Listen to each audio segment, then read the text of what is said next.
gì? Bố mẹ. Bố mẹ. Nín. Bố mẹ. Nín. Bố mẹ. Con ăn miếng cơm này mẹ cho bố.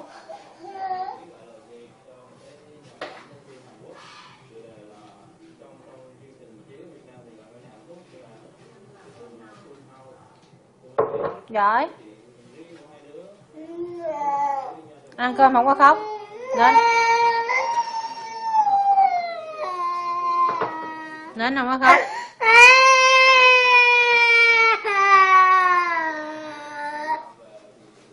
Nhai hết cơm này mẹ cho bố. Sluta.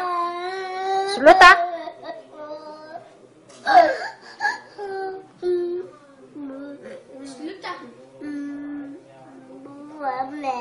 Con nói với mẹ sao?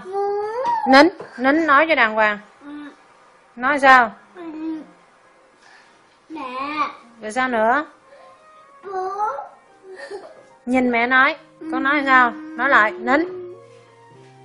Nín.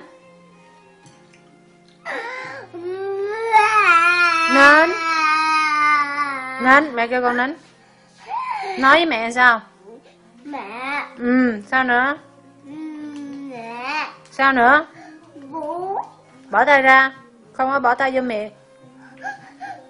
Bố. Được rồi. Nín. Bố.